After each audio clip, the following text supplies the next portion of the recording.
Informed us that Coke had completely shaved his head, and when they intercepted the car he appeared fearful at first, but he later appeared to trust the police and even commented on their professionalism. Delona Fleming, CVM News.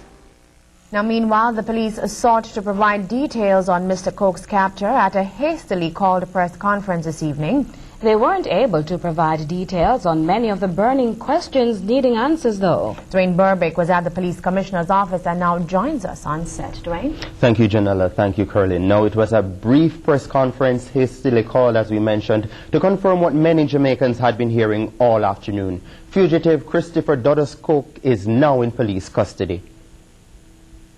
Arrested by a party of policemen manning a legal checkpoint along the Mandela Highway, and they were acting on intelligence.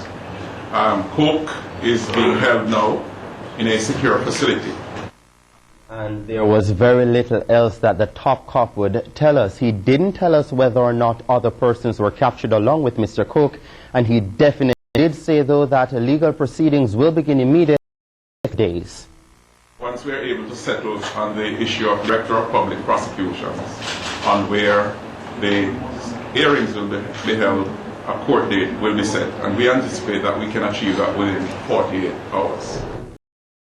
And the police dismissed any suggestion that there was a plan of constabulary force for Mr. Coke to be handed in. Mr. Ellington asserted that it was the police's own intelligence for Coke's capture.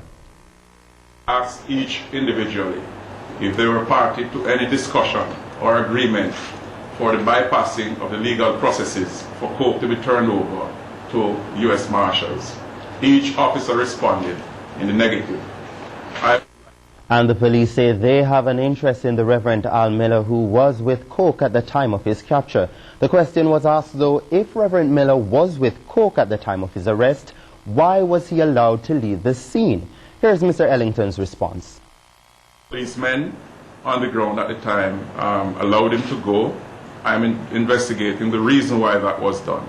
However, from our standpoint, we believe that he needs to come in and speak with us because there are some questions that he needs to answer. Now, Mr. Ellington said that today's activities are now the subject of a police investigation at the highest level. Now, many persons wanted to know whether or not the $5 million reward will be issued.